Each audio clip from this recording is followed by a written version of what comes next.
As a dedicated fan of the Oceans series, I can't help but feel a tad defensive when people badmouth Oceans 12.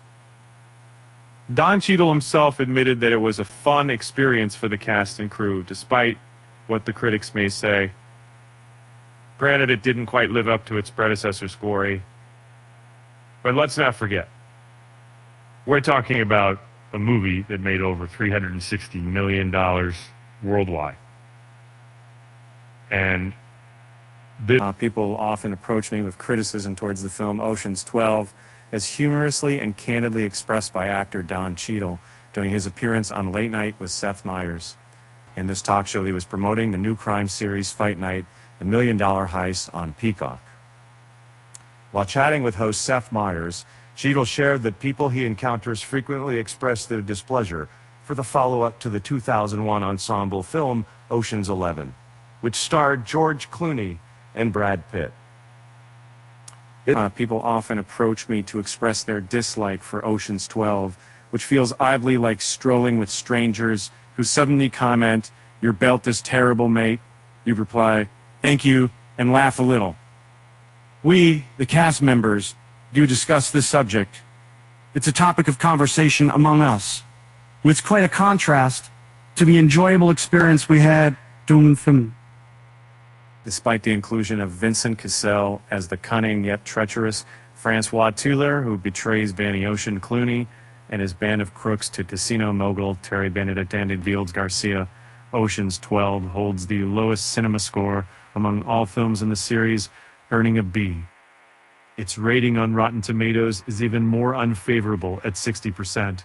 As Brad Pitt and George Clooney consider a fresh director for the upcoming Ocean's 14, the 2004 sequel, Ocean's 12, continues to receive criticism within the franchise, despite numerous viewers criticizing the film and it receiving a tomatometer score of nearly 55% from critics. The controversial heist movie managed to thrive at the box office. In the U.S., Ocean's 12 earned approximately $125.5 million and raked in even more money internationally with an additional $237.5 million, amounting to a staggering global total of $363 million as reported by the numbers. Now let's examine how the other Ocean films compare financially below. Amen. And a bringing Rat Pack in original $1 million classic bill that finally saved the world, and every time is looking both Ocean's 11, $450.7 million,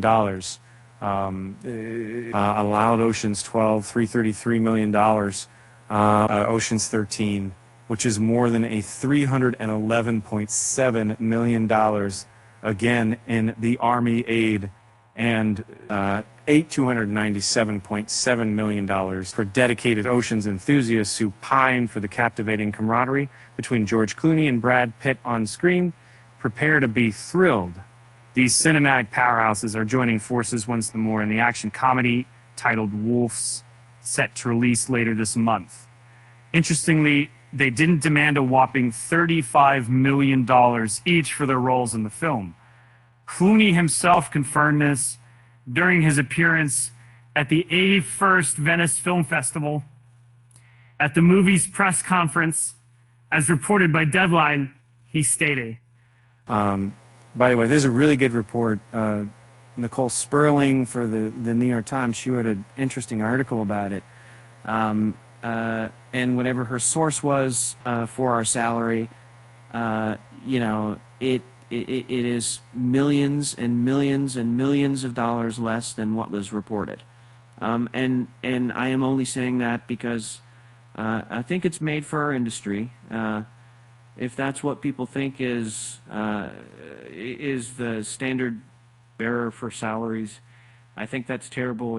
It'll make it impossible to make films.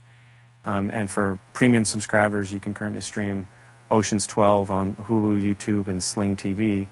The other movies in the heist series are also accessible through these platforms, with the exception of the 1960 version of Ocean's 11. These